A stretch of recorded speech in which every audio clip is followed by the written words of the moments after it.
बिस्मिल्लाहिर्रहमानिर्रहीम। अस्सलामु अलैकुम वरहमतुल्लाहि वबरकातुहू। नाज़रीन, प्रोग्राम मेरा पाकिस्तान के साथ मैं हूँ आपका मेज़बान फ़िरदौस जमाल। नाज़रीन, आज के प्रोग्राम में हम तीन इश्यूज़ को डिस्कस करेंगे, तीन इश्यूज़ को एड्रेस करेंगे। और आज के प्रोग्राम के जो तीन इश्यूज़ हैं वो हैं, लंदन में एक कॉन्फ्रेंस होने जा रही है 25 नवंबर को। उस कॉन्फ्रेंस का एजेंडा क्या है, उस कॉन्फ्रेंस से इस्लाम, पाकिस्तान और इस्लामी दुनिया के लिए क्या पैगाम जाएगा, उसका एजेंडा क्या है, उसके असरात और उसके मुज़म्मरात क्या होंगे, और पाकिस्तान से कौन उस कॉन्फ्रेंस में शिरकत करने जा रहा है और किन को इनवाइट किया गया है, भारत से कौन जा रहे हैं और उस कॉन्फ्रेंस के क्या असरात पड़ेंगे इस्लामी दुनिया पे, मुस्लिम मुल्कों के ऊपर, और उस कॉन्फ्रेंस में क्या चीज़ डिस्कस की जाएगी। और दूसरा हमारा मौजू है आज जो हम डिस्कस करेंगे, कश्मीर। और कश्मीर में भी स्पेशली कश्मीरी कुछ तलबा जिनको भारतीय पंजाब में उन पे झूठे मुकदमात बने, दहशतगर्दी के केसेस में उनको उलझाया गया, उसके पीछे मकासद क्या हैं, और कश्मीरी तलबा को किस तरह भारत की यूनिवर्सिटियों में, कॉलेजेस में, तालीमी इदारों में हरासा किया जाता है ताकि उनको तालीम से दूर रखा जाए।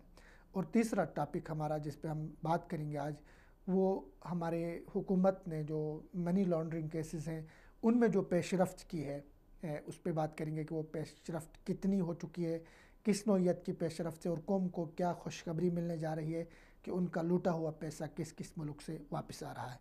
और मेरे साथ इससे इन तीनों टॉपिक पे गुफ्तगू करने के लिए मौजूद होंगे बरतानिया से लॉर्ड नज़ीर अहमद साहब, किसी तारुफ के मोहताज नहीं है, रुकन हाउस ऑफ लॉर्ड के रुकन है, वहाँ पे मुस्तकिल रुकन है, और कश्मीरी रहनुमा है, कश्मीर के लिए, पाकिस्तान के लिए आवाज़ बुलंद करते रहते हैं और एक दर्द दिल रखने वाली शख्सियत है। इसी तरह पाकिस्तान कराची से मेरे साथ होंगी मोहतरमा डॉक्टर शाहिदा वज़ारत साहिबा, माहिर माइशियात हैं और साथ साथ मुल्की जो हालात हैं उन पर गहरी नज़र है उनकी, उनको भी हम पैनल में शामिल करेंगे। इसी तरह मारूफ कश्मीरी सीनियर सहाफ़ी सईद इफ्तिखार गिलानी साहब भी शामिल होंगे। कबल इसके कि मैं अपने जो मेहमान हैं उनको पैनल में शामिल करूँ, उनसे इन मौज़ूआत पे उनकी राय ले लूँ, मैं आपको मुख्तसरन जो मौज़ूआत मैं डिस्कस करने जा रहा हूँ उनका थोड़ा सा आपको पस मंज़र बयान करूँ कि ये मौज़ूआत क्या है। सबसे पहले तो लंदन में जो कॉन्फ्रेंस होने जा रही है 25 नवंबर को, इस कॉन्फ्रेंस का जो इन्वान दिया गया है कॉन्फ्रेंस का मीडिया के ऊपर, वो है शरीयत, नस्ली इम्तियाज़ और सेकुलरिज़म। और इस कॉन्फ्रेंस में जो कॉन्फ्रेंस वहाँ पे हो रही है, इसमें पाकिस्तान से जो शख्सियत शामिल होने जा रही है वो है आसिया मसीह के वकील सैफुल मुल्क, जो कुछ दिन पहले पाकिस्तान से भाग के लंदन पहुँचे थे और अपनी फैमिली के साथ वहाँ पे मौजूद हैं। वो इस कॉन्फ्रेंस में बाकायदा शिरकत करेंगे। इस कॉन्फ्रेंस का एजेंडा ये है कि बुनियादी तौर पे यहाँ पे जितने स्पीकर होंगे इस कॉन्फ्रेंस में, जितने लोग इस कॉन्फ्रेंस में ख़िताब करेंगे, वो सेकुलरिज़म के दाई हैं और वो हम जिनस परस्ती के अलमबरदार हैं, और वो मुल्हिदीन हैं। दुनिया भर से मुल्हिदीन को चुन के वहाँ पे जमा किया जाएगा। 34 ममालिक से 38 मेंबरान इसमें शामिल होंगे, 38 इसमें स्पीकर होंगे, और इसको फैसिलिटेट करेगा, इसको कवरेज देगा तमाम यूरोप का मीडिया, तमाम मगरबी मीडिया इसको कवरेज देगा, तमाम बड़े चैनल्स इसको कवरेज देंगे। और भारत से जो दो शख्सियात इसमें शामिल होने जा रही हैं, भारत से जो दो शख्सियात इस कॉन्फ्रेंस में शामिल होंगे वो होंगे गीता सहगल, ये मशहूर नाम है, सलमान रुश्दी के जो शातिम रसूल हैं उनके सपोर्टर्स हैं सलमान रुश्दी। और इसी तरह दूसरा नाम मेरे सामने जो है वो परगना पटेल हैं, जो भारत से इस कॉन्फ्रेंस में शामिल होने जा रही हैं। और इसी तरह इस कॉन्फ्रेंस की जो मुंतज़िमा है ये ईरान से हैं, मरियम नमाज़ी इसका मशहूर नाम है, और ये मफरूरा है। मज़ीद इस कॉन्फ्रेंस के हवाले से हम बात करेंगे, लेकिन एक ब्रेक के बाद, छोटी सी एक ब्रेक यहाँ पे ले लेते हैं।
वेलकम बैक नाजरीन। हम बात कर रहे थे लंदन कॉन्फ्रेंस की। इस कॉन्फ्रेंस की जो मुंतज़िमा है मरियम नमाज़ी, ये ईरानी मफरूरा है। ईरान में इनके कत्ल का फतवा लग चुका है। ये मज़हब बेजार है, मज़हब की तौहीन का इन्होंने इर्तिकाब किया, लेकिन लंदन में इन्होंने पनाह ली हुई है। ये इस कॉन्फ्रेंस की मुंतज़िमा है। इस कॉन्फ्रेंस में 3 चीज़ें डिस्कस की जाएंगी: पर्दा, दाढ़ी और शरीयत, और उसका खोल के खूब मजाक उड़ाया जाएगा और जो इस्लाम का चेहरा है उसको मसख करके पेश करने की कोशिश की जाएगी। और इस कॉन्फ्रेंस में पाकिस्तान से जो शामिल हो रहे हैं, जैसे मैंने कहा कि सैफुल मुलूक है, आसिया मसीह के वकील, ये वहाँ पे शरीक होंगे। इनको बाकायदा तौर पे इनवाइट किया गया है, इन्हें दावत दी गई है। और इस कॉन्फ्रेंस में खुसूसी स्टॉल लगेंगे किताबों के, ऐसे स्टॉल जिनमें इस्लाम मुखालिफ मवाद होगा, इस्लाम मुखालिफ लिटरेचर होगा, इस्लाम मुखालिफ वहाँ पे ऐसी चीज़ें होंगी जिससे लोगों को कन्वेंस किया जाएगा, लोगों की राय तब्दील की जाएगी और इस्लाम के हवाले से प्रोपेगेंडा किया जाएगा। खुसूसी बुक स्टॉल लगेंगे और इस कॉन्फ्रेंस को यूरोप और अमेरिका के इस्लाम मुखालिफ इदारे, एनजीओज़ और टीवी चैनल्स जो है स्पॉन्सर कर रहे हैं और वो इसको मज़ीद इस पे जो है इसको फैलाएंगे। इस कॉन्फ्रेंस में पाकिस्तान से सैफुल मुलूक, जो आसिया मसीह के वकील हैं, वो क्यों शरीक हो रहे हैं, वो उनको क्यों बुलाया गया है? एक ऐसी कॉन्फ्रेंस जिसमें एजेंडा ही उनका इस्लाम मुखालिफ है, जिनका एजेंडा ही इस्लाम को बदनाम करना है, जिनका एजेंडा हम जिनस परस्ती है, जिनका एजेंडा इल्हाद है, मुल्हिदीन है, उस कॉन्फ्रेंस में पाकिस्तान से आसिया मसीह के वकील शरीक हो रहे हैं। उनको बुलाया गया है, उनको दावत दी गई है। वो वहाँ खड़े होके, जहाँ पे दुनिया के 34 ममालिक के लोग मौजूद होंगे और दुनिया भर का मीडिया कवरेज दे रहा होगा, वहाँ पे खड़े होकर पाकिस्तान को गाली देंगे, पाकिस्तान के बारे में मनफी प्रोपेगेंडा करेंगे, पाकिस्तान के बारे में बताएंगे कि आसिया मसीह को किस तरह पाकिस्तान में जुल्म किया गया, वो बताएंगे कि आसिया मसीह के साथ क्या कुछ होता रहा पाकिस्तान के साथ। तो ये इस कॉन्फ्रेंस पे भी हम बात कर लेंगे। इस वक्त फ़ोन पे हमारे साथ मौजूद है लॉर्ड नज़ीर अहमद साहब, किसी तारुफ के मोहताज नहीं है। अस्सलाम वालेकुम सर। वालेकुम सलाम जी। सर, सबसे पहले तो प्रोग्राम में खुश आमदीद। बहुत बहुत शुक्रिया। सर, हमारे पास 2 मौज़ूआत हैं। एक तो आपके लंदन में कॉन्फ्रेंस होने जा रही है और जिसका इन्वान उन्होंने दिया है शरीयत, नस्ली इम्तियाज़ और सेकुलरिज़म।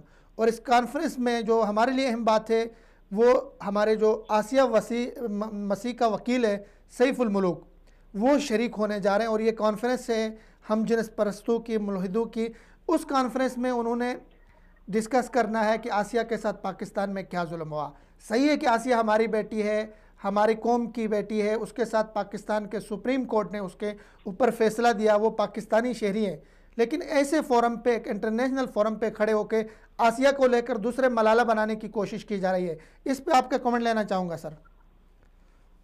देखिए, बदकिस्मती से आसिया बीबी का जो केस है वो उसके हवाले से आपको पता है कि खादम रिजवी साहब और उनके जो फॉलोअर्स हैं उन्होंने जिस तरीके से इसको हैंडल किया, फिर लोग भी मारे गए वहां पे, जो आगे लगी, तो ये एक वैसे भी बदनामी हमारे लिए है।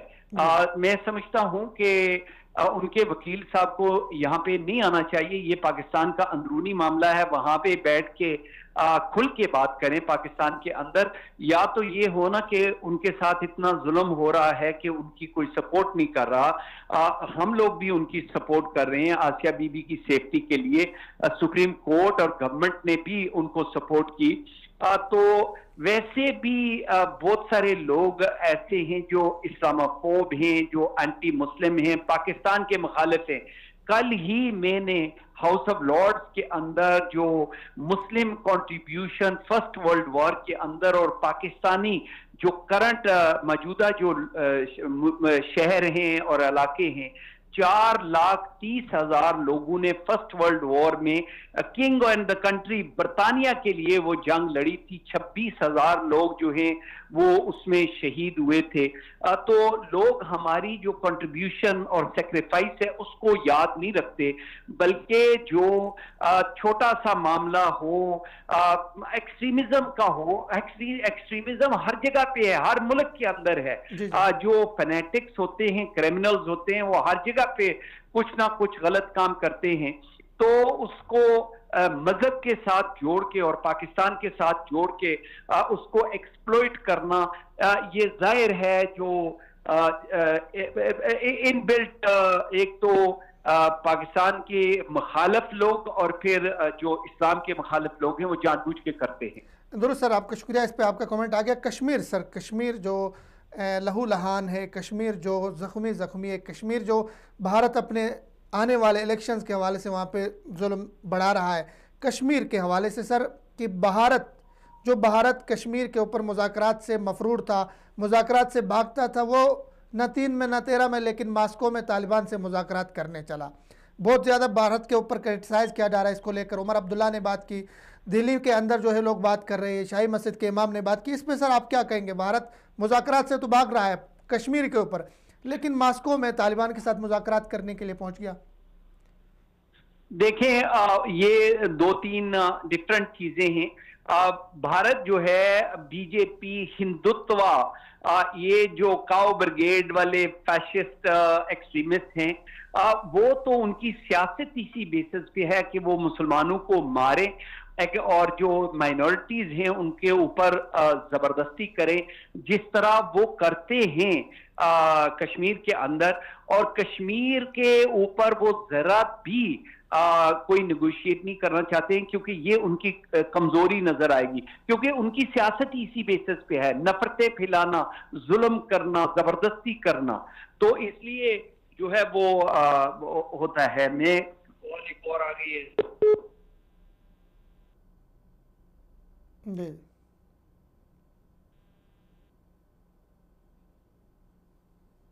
यहाँ पे कॉल ड्रॉप हो गई है, इनसे दोबारा हम इंशाल्लाह बात कर लेंगे। लॉर्ड नज़ीर अहमद साहब से हमारे प्रोड्यूसर कोशिश करें इनसे दोबारा कॉल मिलाई जाए। लॉर्ड नज़ीर अहमद साहब ने 2 चीज़ों पे बात की, 2 चीज़ों पे अपने कमेंट्स दिए। एक तो लंदन कॉन्फ्रेंस के हवाले से कि एक खूबसूरत उन्होंने बात की कि इस्लाम का जो मुस्बित चेहरा है, इस्लाम का जो खूबसूरत चेहरा है, मुसलमानों का जो खूबसूरत चेहरा है, जो कुर्बानियाँ हैं, सेक्रीफाइस हैं, उस बरतानिया के लिए भी इवन मुसलमानों ने जो कुर्बानियाँ दी हैं, मुसलमानों ने जो अपने आप को पेश किया मुख्तलिफ़ जंगों के मौके पे, मुख्तलिफ़ जहाँ पे वतन के लिए खत्ता की कुर्बानी की ज़रूरत पड़ी, वहाँ मुसलमान पेश रहे। लेकिन बदकिस्मती से जो मनफी चीज़ें हैं, जो प्रोपिगेंडा है, उसको ज़्यादा सामने रखा जाता है मुसलमानों के हवाले से। मुसलमानों के जो मुस्बित काम है, मुसलमानों की जो कुर्बानियाँ हैं, मुसलमानों के जो अच्छे काम हैं, उनको धकेला जा रहा है पीछे, उनको सामने नहीं आने दिया जाता है। मुसलमानों के ख़िलाफ़ और इस्लाम के ख़िलाफ़ एक मनफी एक प्रोपेगेंडा हो रहा है। और दूसरी बात, कश्मीर के हवाले से उन्होंने बात की कि कश्मीर में जो है एक ख़ास मखसूस जहनीत है, जो बीजेपी है, उसके बाद हिंदू तवा और इस तरह की जो दहशतगर्द तंजीमें हैं, वो ख़ास कर कश्मीर में किस तरह जो है वो मुसलमानों को, कश्मीरी मुसलमानों को जो है वो जुल्म और जबर और इस्तिबदाद में उन्होंने रखा हुआ है। वो कोई न कोई बहाना ढूंढते हैं कि किसी तरह कश्मीरियों के ऊपर जुल्म ढाया जाए, कश्मीरियों के ऊपर सितम ढाया जाए। कश्मीर की अगर हम बात करें तो कश्मीर के हवाले से मुख्तलिफ़ नौइयतों के वहाँ पे मजालिम ढाए जा रहे हैं। सबसे पहले तो ये कि कश्मीरी कुछ तलबा, बहुत बड़ी ख़बर है ये कि वो जालंधर पंजाब में के यूनिवर्सिटी में पढ़ रहे थे, उनके ऊपर मुकदमा बनाया गया, उनको जेल भेजा गया, उनको फंसाया गया कि ये 3 जो लड़के थे कश्मीर के, इनका ताल्लुक़ अंसार ग़ज़वतुल हिंद नामी किसी दहशतगर्द तंजीम से है, जिस तंजीम का कोई वजूद नहीं है। अब उसका एक वजूद बनाया गया और उस तंजीम के साथ उन तलबा का नाम जोड़ा गया और पूरे भारतीय मीडिया ने उन 3 कश्मीरी तलबा के हवाले से प्रोपेगेंडा किया कि ये दहशतगर्दी में मुलविस है, कश्मीरी लोग दहशतगर्दी में मुलविस है, कश्मीरी लोग बहुत ख़तरनाक हैं, ये जो है ना आतंकवादी हैं, पता नहीं क्या क्या कुछ। अब उसकी हकीकत क्या है, इस खबर के पीछे क्या है, असल वजह क्या है इस खबर को फैलाने का? असल वजह मैं आपको बताता हूँ कि कश्मीरी तलबा जो भारत की मुख्तलिफ़ यूनिवर्सिटियों में, कॉलेजेस में, तालीमी इदारों में पढ़ते थे, वो बम्बई जाते थे, कोलकाता, दिल्ली, पंजाब के मुख्तलिफ़ तालीमी इदारों में अच्छी पोजीशनें लेते थे। वहाँ पे वो असातिज़ा के नज़र में भी, निगाह में भी उनका मकाम था कि काबिल बच्चे हैं, अच्छे ज़हीन बच्चे पढ़ते हैं।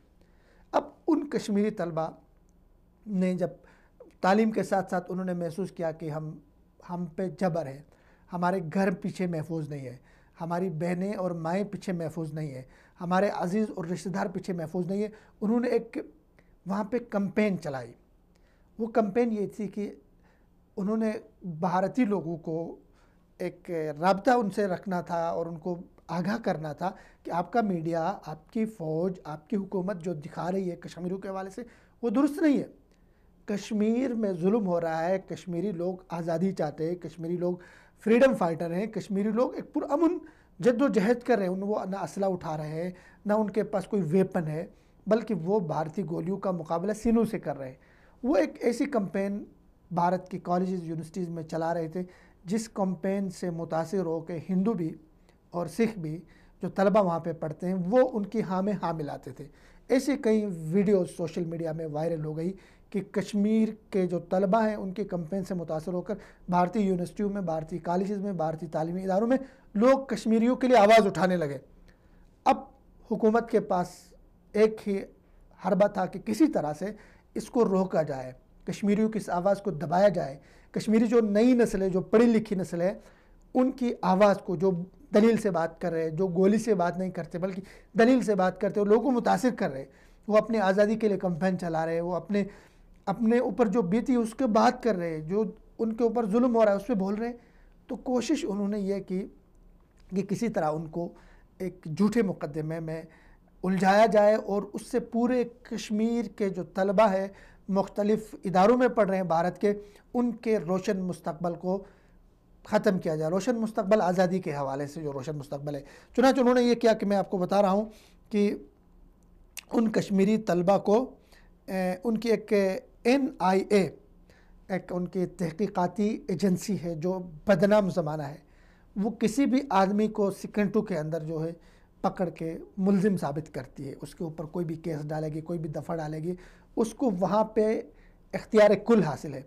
उस एजेंसी के हवाले किया गया उन 3 कश्मीरी लड़कों को, और उन्होंने फिर अभी ये कोशिश ये कर रहे हैं कश्मीरी तलबा के ऊपर दबाव बढ़ाने के लिए कि उनका जो बदनाम किया जाए। इस वक्त हमारे साथ मौजूद है टेलीफोन लाइन पे सईद इफ्तिखार गिलानी साहब, मारूफ सीनियर सहाफ़ी हैं। अस्सलाम वालेकुम। वालेकुम सलाम। सर, प्रोग्राम में खुशामदीद आपको। बिल्कुल आप सर, कश्मीर के हवाले से हम बात कर रहे हैं। कश्मीर, भारत जो है वो मुज़ाकरात से वैसे तो वो भागते रहा है, पाकिस्तान के साथ भी मुज़ाकरात पे नहीं आ रहा है, कश्मीरियों को वो फ़रीक नहीं समझता है मुज़ाकरात के लिए, लेकिन खुद भाग के मास्को चला गया मुज़ाकरात करने के लिए। इस पर क्या कहेंगे सर? बिल्कुल, यहाँ पर जो है सूरत हाल जो है इस वक्त खासतौर पर जब ये नई हुकूमत आ गई है, यहाँ पर मोदी साहब की हुकूमत जो है मुज़ाकरात जो है मना कर रहे हैं अभी तक, लेकिन इस वक्त उसका एक कॉन्टेक्स्ट है। कॉन्टेक्स्ट कि इनका अभी इस वक्त जो है मई 2019 में जो है इनको इलेक्शन लड़ने हैं, और इस वक्त गवर्नमेंट जो है बिल्कुल अपने आखिरी मरहले में है ये हुकूमत। और इस मरहले पर जो है कि वो पाकिस्तान के साथ बात करे, और यहाँ पर क्योंकि बीजेपी का जो एक एजेंडा ही रहा है हमेशा से पाकिस्तान मुखालिफ एक एजेंडा रहा है। और दूसरी चीज ये है कि इस वक्त कश्मीर को भी वो कश्मीर की सूरत हाल को भी बाहर की जो भारत के दीगर हिस्से हैं वहां पर वोट हासिल करने के लिए उसको इस्तेमाल किया जा रहा है उस सूरत हाल को। लिहाजा इस सूरत हाल में ये इस वक्त जो है कोई उम्मीद रखना कि वो इस वक्त कोई मुज़ाकरात की टेबल पर आ जाएं, वो बहुत ही मुझे लगता है कि वो उम्मीद जो है बराबर आ सकती है। लेकिन हो सकता है शायद अगर जो आलमी दबाव के तहत या जो सिचुएशन जो कश्मीर में इस वक्त कश्मीर में जो सिचुएशन दिन ब दिन खराब होती जा रही है, और जिस तरह से जो है अफगानिस्तान में जो है आलमी ताकतों ने मनवा लिया आखिरकार जो है अमेरिका वहाँ की हुकूमतों को कि तालिबान को मुज़ाकरात में शामिल किया जाए और एक अमन की तरफ एक पहल की जाए। कश्मीर में भी हो सकता है शायद जो है मई 2019 के बाद जो है हो सकता है शायद कोई पहल शायद कश्मीर में भी हो, लेकिन अभी उसकी उम्मीद रखना जो है बिल्कुल ही गलत है। सही, दबाव बढ़ाया जा सकता है क्योंकि यमन में जो है वहाँ पे जो एक जंग थी वो भी सुलह की तरफ, सालिसी की तरफ जा रही है, अफगानिस्तान की जंग भी मुज़ाकरात की टेबल पे आ रही है, तो कहीं ना कहीं उम्मीद रखी जा सकती है कि कश्मीर में भी भारत को मजबूर किया जा सकता है मुज़ाकरात पर।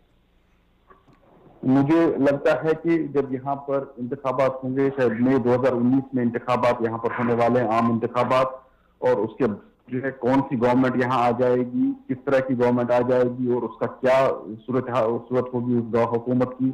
अगर यही गवर्नमेंट वापस आ जाती है, मोदी की गवर्नमेंट वापस आ जाती है, तो मुझे लगता है कि अपनी जो मईशत की जो हालत यहाँ हो रही है, मईशत दिन ब दिन बिगड़ती हुई सूरत हाल हो रही है मईशत की, और उस मईशत को शायद हो सकता है शायद उसको एक सहारा देने के लिए या जो बाकी जो आलमी ताकतें हैं उनसे जो है किसी तरह से जो हो सकता है शायद वो मुज़ाकरात की टेबल पर उसके बाद शायद आ जाएं। लेकिन इस वक्त इनका एजेंडा है जो एक एंटी पाकिस्तान एजेंडा है, या कश्मीर के अंदर जो सूरत हाल है उस सूरत हाल को जो है वो वोट में कैश करना जो है उनके लिए उनको यहाँ पर बहुत जरूरी है। ये क्योंकि उनकी अपनी जो इलेक्टोरेट है उनका, उस इलेक्टोरेट को उन्होंने कुछ वादे किए थे। उन्होंने उनको कहा था कि वो उनको जो है अयोध्या में जो है एक राम मंदिर बना कर देंगे, उनको जो है कश्मीर की सूरत, कश्मीर में पाकिस्तान को जो है सबक सिखाएंगे, कश्मीर में जो है सूरत हाल को सख्ती से कुचलेंगे। इन तीनों फ्रंट्स पर जो है हुकूमत नाकाम नजर आ रही है।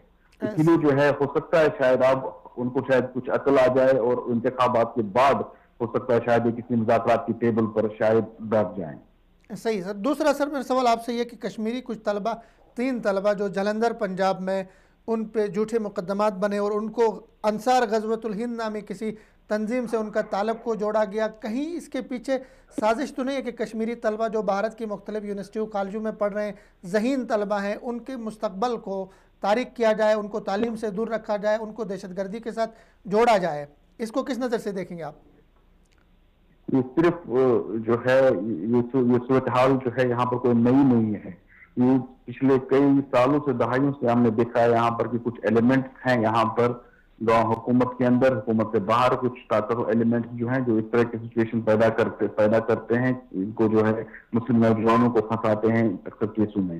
पहले यहाँ पर जो है हिंदुस्तानी मुसलमानों की सतह पर हो रहा था, अब कश्मीरी मुसलमानों को भी इन केसेस में और इस तरह की जो है इस तरह के फैब्रिकेटेड ऑर्गेनाइजेशन क्रिएट करके उनको फंसाया जाता है। और दूसरी चीज ये है कि जो हम देखते हैं कि एक तरफ जो है पूरी दुनिया में जो है भारत एक तरह से डंडोरा पीट रहा है कि कश्मीर में जो एक रेडिकलिज्म बढ़ रहा है, लेकिन इस रेडिकलिज्म को कौन बढ़ावा दे रहा है ये जब हम देखते हैं कि तो मालूम होता है कि कोई कुछ अनासर जो है गवर्नमेंट के अंदर ही है जो इस रेडिकलिज्म को वहां पर बढ़ावा देने की कोशिश कर रहे हैं और बढ़ावा दे रहे हैं। सही सर। मुसर्रत आलम जो महबूब कश्मीरी लीडर हैं, लोग मोहब्बत करते हैं उनसे, कोट बलवाल जेल में उनकी सज़ा जो है सोमवार को ख़त्म हो रही थी, लेकिन उसके बाद गैर कानूनी तौर पे उन्हें नामालूम जगह मुंतकिल किया गया। ये तो एक मिसाल है जो मारूफ एक नाम है, लेकिन बहुत कश्मीरी ऐसे हैं जो जिनके नाम भी नहीं आते मीडिया पे, वो गायब हैं। इस तरह की गिरफ्तारियाँ, इस तरह की जबरी गुमशुदगियाँ, इस तरह के जो जिंदानों में उनको डालना, इस पे क्या कहेंगे? ये पब्लिक सेफ्टी एक्ट जो है ये तकरीबन कश्मीर में 1978 से 1978 से ये एक्ट वहां पर लागू है, जिस एक्ट में है एक तरह से एक ये प्रिवेंटिव डिटेंशन एक्ट था जो स्मगलर्स हैं, जंगलों के स्मगलर, फॉरेस्ट स्मगलर्स हैं, उनको टैकल करने के लिए। लेकिन उसको जो है बहुत बुरी तरह इस्तेमाल किया जाता है, इंटिलिटी उसको इस्तेमाल किया जाता है पॉलिटिकल राइवल्स को और पॉलिटिकल लीडरों को बंद करने के लिए। इसमें आप इस एक्ट के तहत आपको कोर्ट में जाने की कोई जरूरत नहीं है। एक पुलिस का एक कांस्टेबल जो है किसी को भी गिरफ्तार कर सकता है और ये सिर्फ बता सकता है कि मुझे अंदेशा था कि कहीं ये कुछ ऐसा कुछ काम ना करे, यानी कि उसने काम नहीं किया, उसको सिर्फ बताना है उसको अंदेशा है।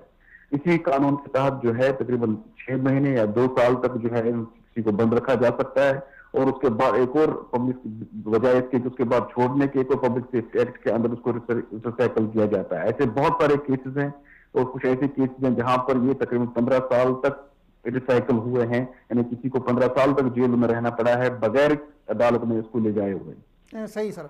कश्मीर के हवाले से सर, पाकिस्तान में एक नई गवर्नमेंट आई है, नई हुकूमत आई है, लोगों की पाकिस्तान के अंदर तो उनसे बड़ी उम्मीदें हैं, तब्दीली का नारा लेकर वो आए। तो कश्मीर के हवाले से क्या समझते हैं कि कश्मीरी जो है नई हुकूमत से, पाकिस्तान की नई गवर्नमेंट से, इमरान खान साहब से क्या तवक्कात रखते हैं? किसी तब्दीली की कश्मीर पॉलिसी के ऊपर किसी पेशरफ्त की उम्मीद रखी जा सकती है? पाकिस्तान से ज्यादा जो है कश्मीर के मामले में जो है जो एक अहम उनसुर है वो भारत है। जब तक भारत मुज़ाकरात की टेबल पर नहीं आता है, जब तक भारत ये तस्लीम करने के लिए तैयार नहीं होता है कि ये वाकई एक डिस्प्यूट है और उसको हल करने की जरूरत है, जैसे इससे पहले जो है 2005 में या इसके बाद से जो है एक सूरत हाल बनी थी कि जब भारत ये तस्लीम कर रहा था कि हाँ ये एक मसला है, उस मसले को हल करने की जरूरत है, वो उसके बाद जो है 2007 के बाद तो बिल्कुल ही वो उन्होंने लपेट ली उसकी बिसात। अगर वो पाकिस्तान तो मानता ही है एक डिस्प्यूट है ये, लेकिन ये है कि जब तक भारत नहीं मानेगा उसको डिस्प्यूट, तब तक कहां से मसला हल हो सकता है। और अपनी जो है ना मेजर एक्टर जो है इसमें कश्मीर के मसले में वो भारत है, न कि पाकिस्तान एज सच। पाकिस्तान तो सिर्फ एक तरफ एक फरीक है, वो जो मानता है डिस्प्यूट है, लेकिन दूसरा फरीक अभी तक तैयार भी नहीं हो रहा है, उन बातचीत की मेल तक आने के लिए तैयार नहीं हो रहा है। सही, बहुत शुक्रिया गिलानी साहब, आपका सलामत रहिए टाइम देने का। नाज़रीन, गिलानी साहब ने बड़ी दुख की बातें कि कश्मीर के अंदर जो है किस तरह के लॉज के ज़रिए, ब्लैक लॉज के ज़रिए किस तरह कश्मीरी नौजवानों को उठाया जाता है, ज़िंदानों में डाला जाता है, उन पर तशद्दुद किया जाता है, उनकी जो है उनका मुस्तकबल को तारीक किया जाता है, उनके घर को मातम में तब्दील किया जाता है। कश्मीर पे ये जुल्म हो रहा है। कश्मीर के हवाले से दूसरी बात उन्होंने ये की कि भारत में जो है आम इंतखाबात हो रहे हैं 2019 में। अब उन इंतखाबात से पहले भारत का जो वोट बैंक है उसको अपनी तरफ करने के लिए हिंदू जो इंतहा पसंद जमातें हैं, शिवसेना है, बीजेपी है, इस तरह के जो इलेक्शन बाकायदा लड़ती हैं, मोदी की पार्टी है, वो कश्मीर इशू को लेकर सियासत करते हैं। आप इससे हिंदुस्तान की जहनीत, हिंदुस्तानियों की जहनीत, वहाँ की सतहियत और वहाँ के लोगों का वहशियत और वहाँ के लोगों की सोच का अंदाज़ा लगाएं कि उनको वोट डालने के लिए, उनको इलेक्शन जीतने के लिए खून चाहिए, उनको इलेक्शन जीतने के लिए लाशें चाहिए, उनको इलेक्शन में कामयाबी के लिए कत्ल आम चाहिए, उनको इलेक्शन में कामयाबी के लिए लोगों को ज़िंदानों में डालना चाहिए, उनको इलेक्शन में कामयाबी के लिए कश्मीर में कर्फ्यू चाहिए, उन्हें इलेक्शन में कामयाबी हासिल करने के लिए कश्मीर में लहू चाहिए, उनको इलेक्शन में कामयाबी हासिल करने के लिए कश्मीर के घर उजड़े, कश्मीर के खेत खलियान तबाह हों, कश्मीर के बाग मुरझाए जाएँ, कश्मीर के जो चनार है वो आग की लपेट में आ जाए। ये उनकी ज़हनी सतह है, ये उस भारत की ज़हनी सतह है जो भारत खुद को जमहूरियत का चैम्पियन कहता है, जो भारत खुद को इंसानी हुकूक का चैम्पियन कहता है, जो भारत खुद को सेकुलरिज्म का नाम देता है। उस भारत में उस वक़्त तक आपको वोट नहीं पड़ेगा, उस वक़्त तक लोग घरों से निकल के आपको वोट नहीं डालेंगे जब तक आप कश्मीरियों के कत्ल आम के ऊपर सनद जारी न करें। आपको उस वक़्त तक वोट नहीं पड़ेंगे जब तक श्रीनगर के बाज़ारों में श्रीनगर के लाल चौक खून से लाल ना हो। ये ज़हनी सतह है, ये उनके सोच का मेयार है कि जब तक श्रीनगर में खून नहीं बहेगा, दिल्ली के अंदर, बॉम्बे के अंदर, कोलकाता के अंदर बैलेट बॉक्स के अंदर वोट नहीं पड़ेगा। दुनिया को बावर कराने की ज़रूरत है, दुनिया को बताने की ज़रूरत है कि जिसको डेमोक्रेसी की, जिसको जमहूरियत की चैम्पियन कहा जाता है, जमहूरियत के लिए जो है बहुत बड़ा नाम समझा जाता है, उसके अंदर ये हालत है कि कश्मीरियों को 70 साल से उनके जायज़ आइनी हुकूक से रोका गया है। वो जायज़ आइनी हुकूक जिसके ऊपर अक़वाम मुत्तहिदा, यूनाइटेड नेशन के 22 से ज़्यादा रेजोल्यूशंस पड़े हैं, 22 से ज़्यादा करारदादें हैं कि इनको हक़ के खुद इरादियत दी जाए। कश्मीरियों को आज़ादी की, वो चाहते हैं भारत जाएं, चाहते हैं पाकिस्तान जाएं, चाहते हैं कश्मीर में रहें, इसको उनको इख्तियार दिया जाए। 70 साल हो गए, कश्मीरी आज़ादी चाहते हैं, कश्मीरी पाकिस्तान से इल्हाक चाहते हैं, कश्मीरी आज़ाद रहना चाहते हैं। आपने हर तरीके से, हर जबर से, हर लालच से आपने आजमाया, लेकिन कश्मीरी अपना ज़मीर भेजने के लिए तैयार नहीं। कश्मीरी चाहते हैं कि उन्हें अपने मुस्तकबल का, अपने फ्यूचर के फ़ैसले का इख्तियार दिया जाए। 3 नस्लें परवान चढ़ी, अली गैलानी बूढ़ा हो चुका, अली गैलानी बिस्तर मर्ग पे बैठा हुआ है इस वक्त कश्मीर की आज़ादी का सूरज देखने के लिए। और आपने क्या किया? कश्मीर में रोज़ाना लाशें गिर रही, रोज़ाना आप कश्मीर में मासूम बच्चों को उनकी आंखें आप निकाल रहे हैं, रोज़ाना आप कश्मीर में जबर, जुल्म, सितम, तशद्दुद, तारीख़ का अलमनाक कश्मीर, तारीख़ के सफ़े पे वो केस है, तारीख़ के सफ़े पे वो अलमिया है जिस अलमिये के ऊपर 1 लाख लोग कुर्बान हुए। 1 लाख लोगों को तुमने कश्मीर में शहीद किया और अपने आप को जमहूरियत के चैम्पियन, अपने आप को इंसानी हुकूक के ठेकेदार, और आप चले मास्को में मुज़ाकरात करने के लिए तालिबान के साथ। अपने मुल्क में जहाँ पे कश्मीरी आपसे मुज़ाकरात करने के लिए 70 साल से वो तरस रहे हैं, 70 साल से आपको बुला रहे हैं कि टेबल पे आए, डायलॉग करें, बातचीत करें। पाकिस्तान की नई हुकूमत आपसे कह रही है मुज़ाकरात करें, कश्मीर हमारे दरमियान एक मुतनाज़ मसला है, ये मुतनाज़ मसला आप भी तस्लीम कर रहे हैं, हम भी तस्लीम कर रहे हैं, दुनिया तस्लीम कर रही है, अक़वाम मुत्तहिदा तस्लीम कर रही है कि मुतनाज़ मसला, इस पर डिबेट करें, इस पर डायलॉग करें, इस पर मुज़ाकरात करें। लेकिन उससे आप मफरूर हैं, उससे आप भाग रहे हैं। लेकिन वहाँ तालिबान के साथ मुज़ाकरात करने के लिए बिन बुलाए आप मास्को पहुँच गए। तो ये भारत का जो मकरूह चेहरा है, भारत की जो असलियत है, वो इस मुज़ाकरात के बाद पाकिस्तानी हुकूमत की ज़िम्मेदारी है। हम पिछली हुकूमतों को ताने देते थे कि मौलाना को आपने रखा है कश्मीर कमेटी का चेयरमैन बना के, मौलाना कश्मीर पे लफ्ज़ नहीं बोल रहे हैं। लेकिन अभी तो आपकी हुकूमत है, तब्दीली आ चुकी है, नई हुकूमत है, लेकिन कश्मीर में जो जुल्म हो रहा है, कश्मीर में भारत जो कुछ कर रहा है अपने इलेक्शन के लिए, उस पर नई हुकूमत खामोश क्यों है? उस पर क्यों नहीं स्टैंड लिया जा रहा है? उस पर आपके ज़ुबानों पे छाले क्यों पड़े? उस पर क्यों खुल के नहीं बोल रहे हैं? उस पर क्यों दुनिया को बावर नहीं करा रहे हैं कि भारत कश्मीर से मुज़ाकरात नहीं कर रहा है, भारत कश्मीर के ऊपर बातचीत के लिए तैयार नहीं। लेकिन मास्को वो पहुंच गया। कश्मीर के अंदर से तो लोगों ने बात की, इस पर उमर अब्दुल्ला ने बात की, और भारत के अंदर से लोगों ने बात की, शाही मस्जिद के इमाम ने बात की इस पर। उन्होंने कहा कि भारत, मुझे समझ नहीं आ रही है कि भारत जो है कश्मीरी अलहदगी पसंदों से मुज़ाकरात क्यों नहीं कर रहा है, और किस अखलाकी उससे वहाँ चला गया मुज़ाकरात करने के लिए मास्को में, लेकिन कश्मीर के ऊपर वो मुज़ाकरात नहीं कर रहा है। तो कश्मीर के अंदर जो हो रहा है वो जुल्म, वो मुतनव्वे नौइयत का है। कहीं पे कश्मीरियों का माशी कत्ल हो रहा है। माशी कत्ल इस तरह हो रहा है कि हिंदू पंडित जो है उनको लाके कश्मीर पे बसाया जा रहा है, कश्मीर की ज़मीनों पे उनको लाके बसाया जा रहा है ताकि उनकी आबादी को कन्वर्ट किया जाए। और इसी तरह उनके जो सेबू के बागात थे उनको काटा जा रहा है। जंगलात कश्मीरियों का, जो कश्मीर का हुस्न है, जंगलात कश्मीर का हुस्न है, उन जंगलात को काटा जा रहा है। सेबू के बागात, दुनिया भर में कश्मीर के सेब मशहूर है, उनको काटा जा रहा है कि इनके पीछे आड़ लेके इनकी दहशतगर्द, हुर्रियत पसंद, आतंकवादी जो है वो हमले करते। कितने नॉनसेंस, कितने बेवकूफ़ी की बात है कि आप इस तरह के जस्टिफाई कर रहे हैं, इस तरह की चीज़ें लेकर आ रहे हैं कि वो मज़ाक का खेज है। आप जंगलात कश्मीरियों के काट रहे हैं, आप कश्मीरियों के बागात काट रहे हैं और कश्मीरियों का माशी कत्ल कर रहे हैं।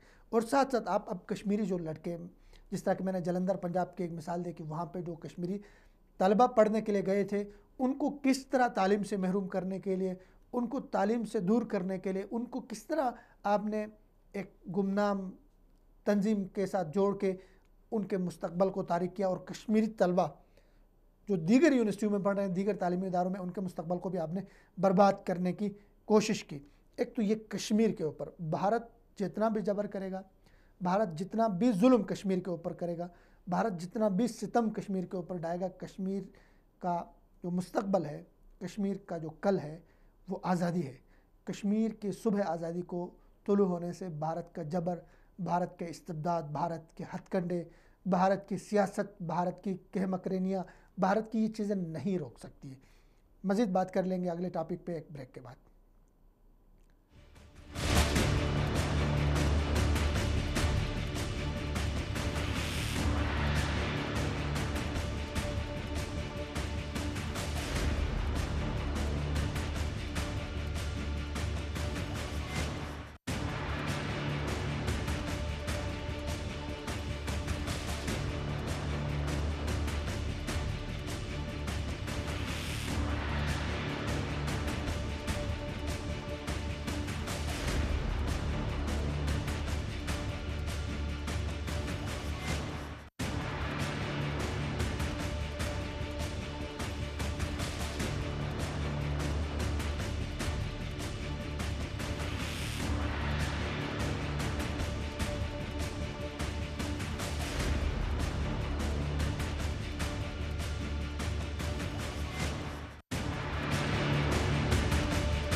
वेलकम बैक नाजरीन।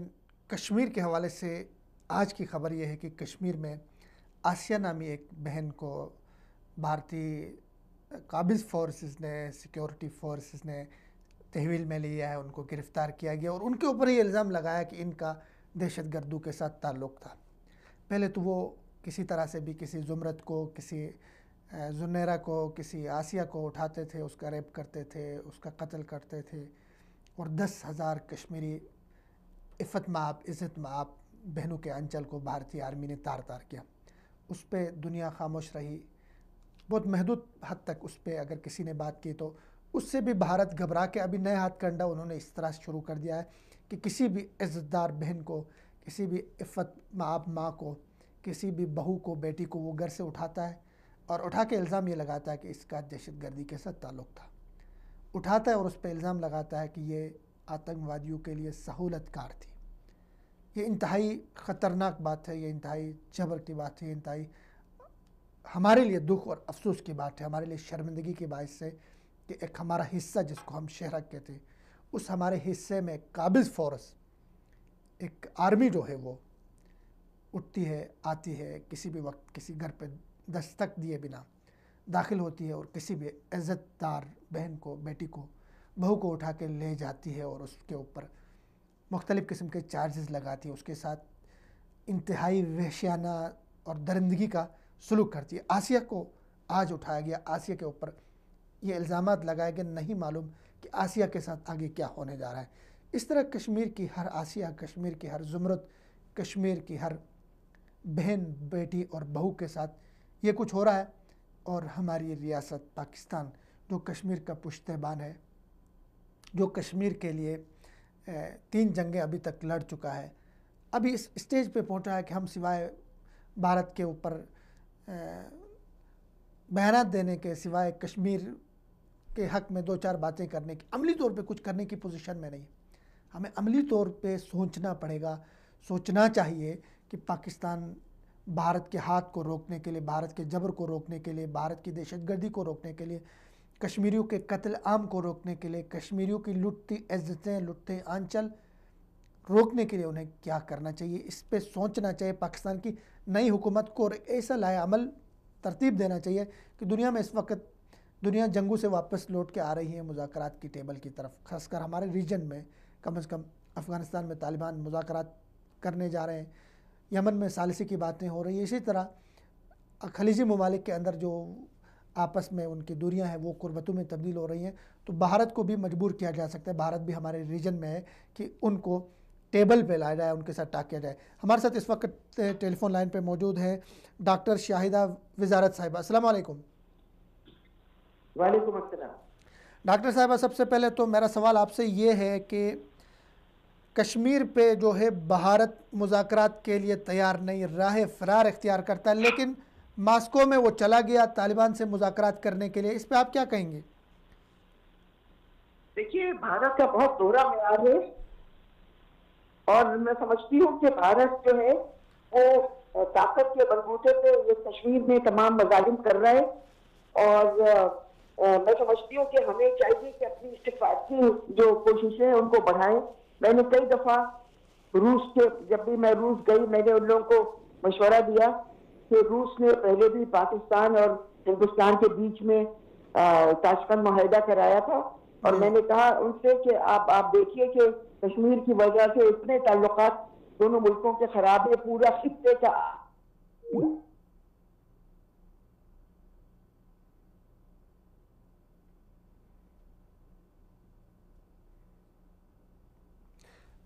फ़ोन जो है कट चुकी है।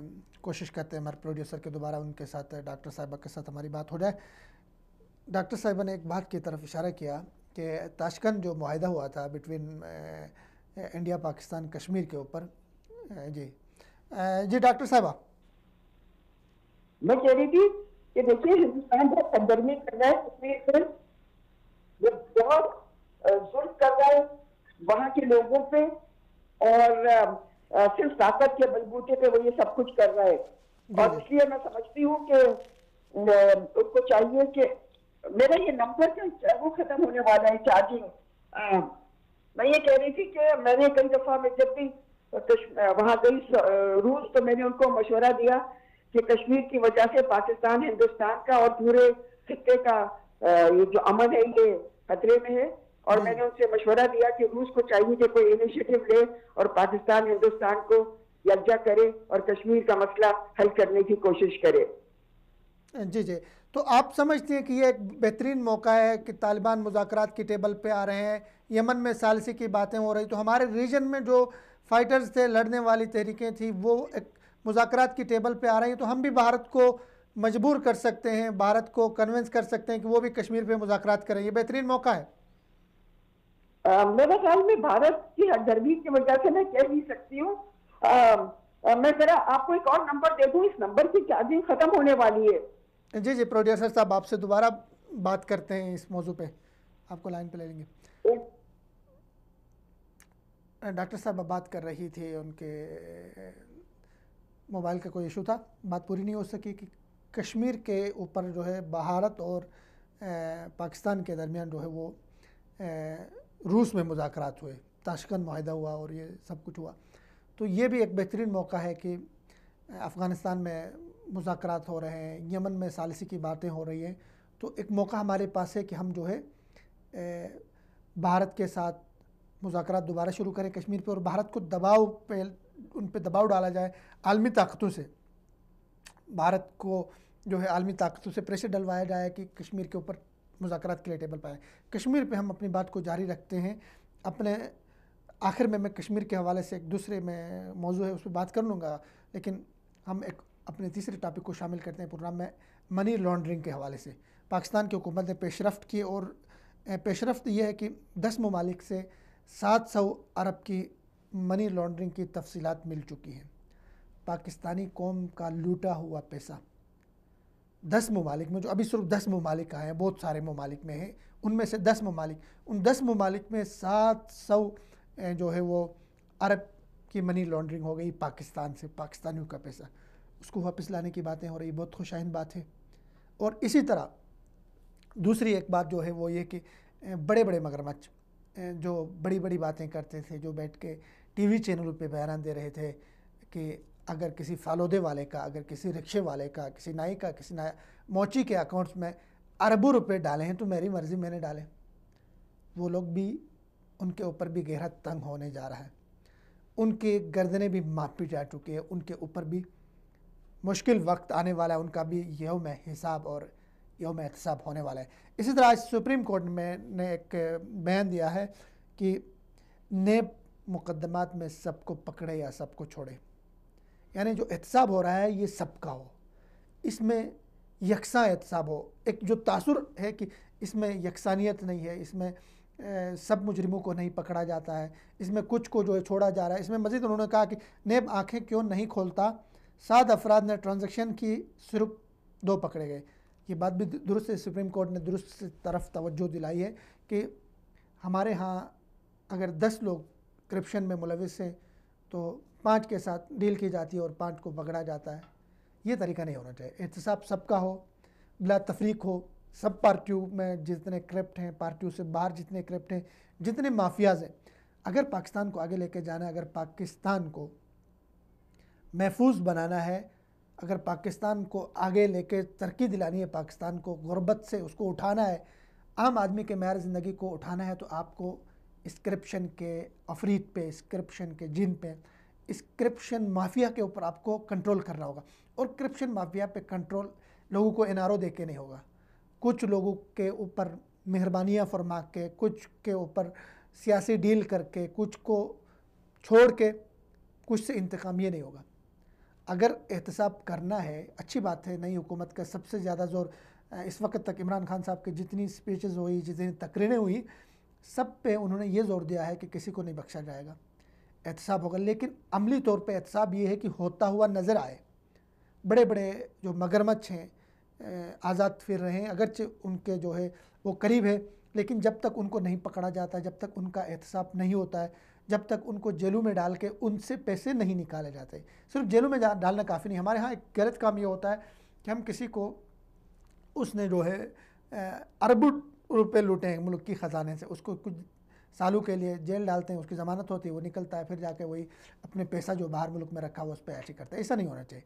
इस दफ़ा जिसको पकड़े सबसे पहले उससे ये कहें कि पैसा कहाँ है, उसके पैसे को लेकर आए पाकिस्तान में, उसके जो पाकिस्तान के कौमी ख़जाने से पाकिस्तान के गरीब लोगों के नवाले छीन के उसने जो दौलत बनाई है उसको वापस पाकिस्तान लेकर आए। पाकिस्तान कर्ज़ों में डूबा मुल्क। हम कभी चाइना से जाके, कभी सऊदी अरेबिया से, कभी किसी मुल्क से जाके कशकोल पकड़ के भीख मांग के लाते हैं कि पाकिस्तान का मेयार ज़िंदगी बुलंद हो, पाकिस्तान के ऊपर जो कर्ज़े हैं उनकी अदायगी हो जाए। तो इस तरह के बड़े बड़े माफियाज़ को छोड़ के, करप्ट माफियाज़ को पाकिस्तान में, पाकिस्तान के हालात नहीं बदले जा सकते। अगर हालात बदलने हैं तो एहतसाब होना चाहिए, और एहतसाब बिला तफरीक, साफ़ और शफाफ होना चाहिए। और एहतसाब में जो बड़ी मछलियाँ हैं, बड़े मगरमच्छ हैं, उनको सबसे पहले पकड़ना होगा, ताकि जो छोटे छोटे हैं, कुछ तो आप जब बड़े बड़ों पे हाथ डालेंगे, उनसे पैसे निकालेंगे और कौम को बताएंगे कि इसने इतना लूटा था, इसके ये एविडेंस है, ये हमने वापस उनसे रिकवर किए, तब लोगों की मोहब्बतें आपके लिए जागेंगे, तब लोग आपके लिए बोलेंगे, तब पाकिस्तान एक रोशन पाकिस्तान होगा, एक तब्दील शुदा पाकिस्तान होगा। तब तब्दीली लोगों को नज़र आएगी, लोग आपकी तब्दीली के मुतरिफ़ होंगे। तो ये मनी लॉन्ड्रिंग के हवाले से जो पेशरफ्त हुई है, 7 अरब जो हैं वो 10 मुख्तलिफ ममालिक से तफसीलात मिली है, इनको वापस लेकर आने के लिए अमली इक़दाम करना चाहिए। कश्मीर के हवाले से मैंने आपसे कहा था कि आखिर में एक बात करूँ, ज़रूरी समझता हूँ मैं इस पर कमेंट देना। हमारे यहाँ एक क्रिकेटर है, बहुत फेमस हैं, बहुत मशहूर हैं, और जब वो जाते हैं खेलने के लिए पिच पे तो लोगों को इंतज़ार होता है कि अगली गेंद पे वो वापस आएंगे। इंतहाई जज्बाती, इंतहाई नॉनसेंस और इंतहाई कभी मुझे पसंद नहीं रहा शाहिद अफरीदी। उन्होंने कश्मीर के ऊपर एक स्टेटमेंट दिया है, और शाहिद अफरीदी उन लोगों में से हैं जो पहले बोलते हैं बाद में सोचते हैं, या बोलते हैं फिर भी नहीं सोचते, ऐसे लोगों में से है। कश्मीर के ऊपर उन्होंने एक स्टेटमेंट दी है, और उस स्टेटमेंट के बाद भारतीय मीडिया, इंडियन मीडिया ने बहुत शोर मचाया हुआ है। शाहिद अफरीदी ने कश्मीर के हवाले से ये बात की है कि कश्मीर पाकिस्तान को नहीं चाहिए, कश्मीर भारत को भी ना दे दो, कश्मीर को अलग एक मुल्क बना दो। शाहिद अफरीदी जैसे आदमी जो पहली गेंद पे, दूसरी गेंद पे आउट होकर वापस आता है, जिसको अगर मैं सख्त लफ्ज़ ना कहूँ तो जाहिल आदमी, कश्मीर क्या है, कश्मीरी क्या चाहते हैं, पाकिस्तान ने कश्मीर के लिए क्या कुर्बानियाँ दी है, तुझे क्या पता, तुम्हें क्या पता कश्मीर के हवाले से। अगर आप 10 नवंबर को कश्मीर के पुलवामा में शहीद होने वाले लियाकत अहमद की लाश को, उसकी कब्र को, उसके कब्र के ऊपर पाकिस्तान के परचम को देखते तो आपको एहसास होता कि कश्मीरी क्या चाहते हैं। आप कौन होते हैं कश्मीरियों के बारे में फ़ैसला करने वाले कि कश्मीरी पाकिस्तान को नहीं चाहते? आप कौन होते हैं ये बताने वाले कि कश्मीरी जो है वो पाकिस्तान के साथ नहीं आना चाहते, इलाक़ करना नहीं चाहते? कश्मीरियों का नारा ही इलाक़ पाकिस्तान है। कश्मीरी ये नारा लगाते हैं कि पाकिस्तान हमारा है, हम पाकिस्तानी हैं। कभी अली गैलानी के वो नारे सुने, कभी अली गैलानी के जो है डूबी हुई सांसों में वो पाकिस्तान महसूस करे तो आपको अंदाज़ा हो जाएगा। क्रिकेट खेली कुछ अरसा और पाकिस्तानी कौम ने थोड़ी सी आपको शोहरत क्या दी कि आप कश्मीर जैसे हसास मसले में, जिसको कायदा आज़म मोहम्मद अली जिन्ना ने पाकिस्तान की शेरक कहा था, उस पर आप स्टेटमेंट दे रहे हैं कि पाकिस्तान के अपने 4 सूबे नहीं संभाले जा रहे। तो ऐसे बेवकूफ़ लोग, ऐसे स्टूपिड लोग हमारे मुल्क में, हमारे माशरे में, हमारी सोसाइटी में मौजूद हैं, जो मुंह उठा के कुछ भी बयान देते हैं, जो उठा के अब उससे कश्मीर के ऊपर जो कश्मीर काज को भारतीय मीडिया ने क्या नुकसान पहुँचाया और कश्मीरी क्या समझते हैं। और यही शायद अफरीदी है जिसके जो पोस्टर बना के कभी कश्मीरी जो है वो अपने घरों में रखते थे। कश्मीरी नौजवान इसको फॉलो करते थे कि ये एक हमारे लिए आइडियल है। वो आज कश्मीरियों के जो मर्ज़ी है, कश्मीरियों का जो नारा है, कश्मीरियों का जो काज है, जिसके लिए कश्मीरी शहीद हुए, जिसके लिए कश्मीरियों ने शहादतें पेश किए, उस पर बयान दे रहा है कि कश्मीरी पाकिस्तान नहीं चाहते। पता नहीं पिया था या नस्वार खा के, पता नहीं किसी नशे में था, उसने इसे उल्टा सीधा बयान दिया। शाहिद अफरीदी के बयान की मजम्मत की जाती है, अगरचे उसने एक वजाहती बयान दिया लेकिन वो रफू करने की कोशिश है, वो बयान नहीं, उसे माजरत करना चाहिए कश्मीरियों से, पाकिस्तानी कौम से, कश्मीरी कौम से कि उन्होंने गलत बयान दिया और उसके बयान की मजम्मत की जाती है। नाज़रीन, प्रोग्राम हमारे जो मेहमान थे उनसे तफसीली बात नहीं हो सकी कुछ टेक्निकल प्रॉब्लम्स की वजह से, लेकिन जो निचोड़ है वो ये है कि एक तो जो लंदन में कॉन्फ्रेंस होने जा रही है, पाकिस्तानी रियासत अपने शहरी से जो सैफुल मुल्क है, आसिया के वकील है, उसको रोके, उससे पूछे कि एक ऐसी कॉन्फ्रेंस जहाँ पे इस्लाम को बदनाम किया जाएगा, जहाँ पे पाकिस्तान को बदनाम किया जाएगा, वहाँ पे आप क्यों जा रहे हैं? आप वहाँ जाके क्या बात करेंगे? आप एक नई मलाला को वहाँ पे डिज़ाइन करेंगे, एक नई मलाला को वहाँ पे बनाएंगे आसिया मसीह की शक्ल में, और पाकिस्तान की बदनामी का इश्तिहार बन के वो पूरी दुनिया में घूमती रहेगी, पाकिस्तान के लिए गाली बन के पूरी दुनिया में घूमती रहेगी। हमारी अपनी सरजमीन से और हमारे अपने घरों से अंदर से कुंडियाँ खोल के ऐसे गद्दार मीर जाफ़र, मीर सादिक निकलते हैं जो पाकिस्तान को दुनिया भर में बदनाम करें। सैफुल मुल्क को वापस अगर पकड़ के लाना चाहिए इंटरपोल के ज़रिए। ऐसे आदमी जो पाकिस्तान की बदनामी का सबब बन रहा है, ऐसे आदमी जो पूरी दुनिया में पाकिस्तान को बदनाम करने के लिए आगे इस्तेमाल होगा, ऐसे आस्तीन के सांप को कबल इसके कि वो डस ले, उसको दबोच लेना चाहिए। सैफुल मुल्क के ऊपर जो है पाकिस्तान की नज़र होनी चाहिए कि 25 नवंबर को लंदन में जो कॉन्फ्रेंस होने जा रही है और दुनिया के बदनाम ज़माना मुल्हिद, हम जिनस परस्त और इस्लाम दुश्मन, मुखालिफ इस्लाम लोग शरीक हो रहे हैं, और टोटल कॉन्फ्रेंस इस्लाम के ख़िलाफ़ हो रही है, और भारतीय लोग वहाँ शामिल हो रहे हैं, पाकिस्तान के मुखालिफ लोग शामिल हो रहे हैं, शातिम रसूल सलमान रुश्दी के सपोर्टर्स वहाँ शामिल हो रहे हैं, उसमें आसिया का वकील जा रहा है। इस पे पाकिस्तान को नोटिस लेनी चाहिए और उस वकील को वापस पाकिस्तान ला के जेल में डालना चाहिए। और दूसरा हमारा टॉपिक था कश्मीर। उसका निचोड़ ये है कि कश्मीर में जो जुल्म हो रहा है, जो जबर हो रहा है, उसको बंद होना चाहिए और पाकिस्तान को अमली तौर पे कोशिशें करनी चाहिए। जब खित्ते में मुज़ाकरात के एक माहौल बना है, तालिबान के साथ भी मुज़ाकरात हो रहा है, यमन में भी मुज़ाकरात हो रहे हैं, तो भारत को मुज़ाकरात के लिए कश्मीर के ऊपर कायल करना होगा, आलमी ताकतों से दबाव डलवाना होगा। और तीसरा जो मनी लॉन्ड्रिंग जो पाकिस्तान में एक पेशरफ्त हुई है किसी हद तक हुकूमत की तरफ से, ये साफ़ और शफाफ होनी चाहिए, और जितनी जल्दी हो उतनी हुकूमत के लिए भी अच्छा है, कौम के लिए भी इसमें खुशखबरियाँ हैं। आज का प्रोग्राम आपको कैसे लगा? अपनी फ़ीडबैक से हमें आगाह कीजिए। इजाज़त दीजिए फिरदौस जमाल को। अल्लाह हाफ़िज़।